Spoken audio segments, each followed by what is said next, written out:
How are we doing, Miami Dolphins fans? It's Ben Morgan of the Fins Up Network. Frustrating loss today to the Houston Texans as the defense was the one that kept us in this game, gave our offense multiple chances at getting the job done, but turnovers, outright lack of execution on the offensive side of the ball ends up being the thing that cost us this week. Dolphins fans, we're going to get into everything in here in a second as we see our playoff hopes just take a swift kick to the groin area, and that's putting it very nicely after today's loss. Like I said, though, we're going to jump into everything in here in a second. Before we do, I got to hear from you. Your thoughts from today's loss, your top takeaways. Where do you see the team going over these last few weeks of the season here with this loss? Like I said, that doesn't technically eliminate us from the playoff, but if you want to look at it from a realistic point of view, it essentially eliminates us from playoff contention. Drop those thoughts in the playoffs. And Dolphins fans, I want to start with the defense today because we've been wondering when that would be the unit that would come alive, contribute in a big way on the field to a victory. And that's really what they did today. Obviously, we didn't get the victory, but they contributed in the way that typically could have led to a victory if our offense would have performed as it has over the last, 4 or 5 months or 4 or 5 games, the last month or so. Complete reversal of roles as it's the offense that lets us down. And I want to talk about a couple of opportunities because the first realistic opportunity that our defense sets it up with, it comes with 4.5 minutes remaining in the game. Texans are approaching midfield. We hold Joe Mixon to a yard on the ground, then he gets a yard on the air. Through the air, we force an incomplete pass that's intended for Dalton Schultz. We force a punt. But after that punt, the offense proceeds to lose 9 yards on 3 plays once we get the ball back. Now, hold tight because we're going to come back to that. So now, since we ended up having to punt, we really need the defense to come through here with a 3-and-out. And guess what? That's exactly what they did. They answered the bell. They gave the offense a chance. Mixon gets carries on first and second downs. The 2-minute warning hits, and it's 3rd and 8. On that 3rd and 8 play, one of my favorite defensive plays of the entire season because we see what, in my opinion, was the best example of Chop Robinson's already elite get off of the snap. It was one of the biggest things that you could see from him from his tape at Penn State, that ability to just absolutely get off on the snap, get his way around the edge, and get the quarterback. So that's why you draft a guy like that in the first round, and that's exactly what we see. He blows by his guy. He gets to CJ Stroud, and it's him and Zach Sieler finish him off. So we call timeout once again. Like I said, defense steps up, provides the offense with at least a chance to go down, tie this game at the end of regulation. For a reminder, we're down 8 at this point in time. But like I said, we're going to talk about what we saw offensively because on those 2 drives, it's got to have it time. That's what I would call that. And one drive goes 3 plays. The last drive was a single play. So on that second to last drive, we saw vintage Miami Dolphins football. And it's that vintage, at least during my lifetime, where it's the version that just breaks your heart time after time when you think you've got a chance. Because I say vintage Miami Dolphins football, we get the ball back. What happens? Liam Eichenberg commits a false start. So we're already 1st and 15, and we see our backup to the backup right tackle, Jackson Carman, who got the nod at right tackle because Kendall Lamb was unfortunately unable to go. He gets absolutely worked at the worst time possible by a really good edge rusher. We'll give him that. Danielle Hunter is an absolute mismatch for a lot of tackles. Jackson Carman is an absolute one. I believe that was Jackson Carman's first ever start at tackle. So that results in a sack on Tua. So now not only is it 2nd 15, but we're slow to get the play call, and we already got to burn a timeout. So it's 2nd 15. What do we proceed to do? So Miami Dolphins, we get a holding call on Aaron Brewer. It was a short pass incompletion to Jonnu Smith, so we weren't going anywhere. But now it's 3rd and 25. We dump it down to River Craycraft. We get on the field as quick as possible to punt the ball back, try to give us some time. So we already talked about what happens defensively with Chop Robinson, that amazing get off, my favorite play probably of the game. The defense gives us a second chance of life, a second chance to make it happen. Like I said, the final draft last one play, Tua interception. That was his name today, because Tua Tagovailoa was picked off for the third time, his fourth turnover of the game, because he had the fumble earlier in the game as well. So on this play, we run a little bit of a wheel route for Tyreek Hill on the play. Honestly, it's good coverage, but it's NFL open, I would call it that. But the play is there. However, it's slightly underthrown. Derek Stingley gets the opportunity to essentially steal the ball out of Tyreek Hill's hand and seal the game. Tyreek had that ball.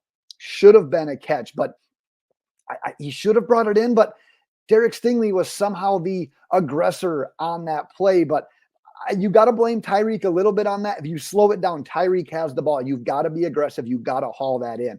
But also, if you rewatch it back, you'll know that if Tua just puts a little bit more on that, there's enough room there where Tyreek Hill catches that ball, full sprint ahead. He's probably going in for 6 on that season. So we end up instead with 3 Tua Tagovailoa interceptions, all coincidentally enough on balls that are targeting Tyreek Hill, which very uncharacteristic, not targeting Tyreek Hill, but turning the ball over that consistently when you're targeting him. And our offense completely fails to show up in what essentially turned in to the biggest moments of our season. Let's talk about those turnovers. Like I said, that first turnover was Tua's fumble. Came after, once again, our struggling guards. Liam Eichenberg is instantly pushed into the pocket, right into Tua's face. It couldn't have happened faster.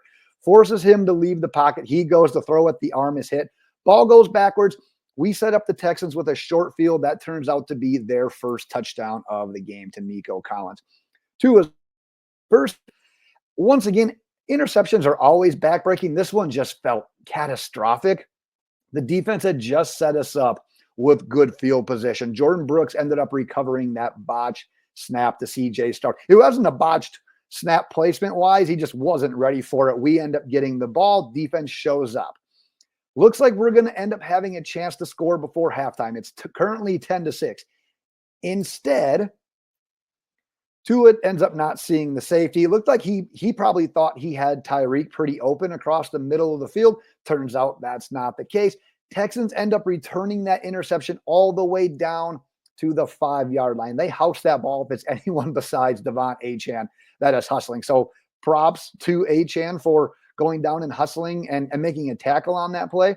But instead of us scoring before halftime, they get the field goal before halftime. They got an opportunity to double dip us, getting the ball to start the second half as well. They take the 13-6 lead into halftime. And then his second interception, it looked like it was just the throw was late. The placement was off. That ball was not where it needed to be. That ball on an out needs to be at the sideline where it is Tyreek or it is incomplete pass. But even that interception, it's the fourth quarter. We're down 8. We're in field goal range. That was on a third down play. We're likely, if that ball just falls incomplete, we're likely cutting down the lead to just 5 with 10 minutes left. If that ball is simply incomplete instead of an interception. So just another inexcusable play by Tua and this offense. So unfortunately, I say all that knowing that the narratives, which a narrative can only be a narrative for so long. At some point in time, this is just who we are. Those things are remaining intact. And unfortunately for us, our late season road matchups where we would have had potentially more opportunities to kill those narratives if the playoffs were still a thing, and if we were playing these road games, must-have-it games, those probably aren't opportunities to erase those narratives at this point in time either, just because of that loss and obviously not being in playoff contention most likely here. I want to hit on a few other notes I had from earlier in the game as well. There was some good, a little bit offensively anyways. Tua's touchdown pass to Jonnu Smith was an absolute thing of beauty. Fortunately for us, the Texans end up going off sides on our field goal attempt. So we end up getting it down to what, like 4th and 2. We end up go for-ing on 4th down instead. But it looked like Jonnu running that route across the back of the end zone, I would say was probably about Tua's 4th read on the play. but he showed that ability. He stayed poised in his pocket. He was able to work through his progressions, delivered an absolute dime for 6. Another note, once again, so Dolphins of us. So Dolphins of us to release a wide receiver earlier in the week, Odell Beckham Jr., and then see both Jaylen Waddle and Grant DeBose leave with injury. So Jaylen Waddle's knee gets taken out in the most unfortunate way that we see knees get taken out. It's a pile at the end of the play. He gets rolled up on. He never ends up returning to the game.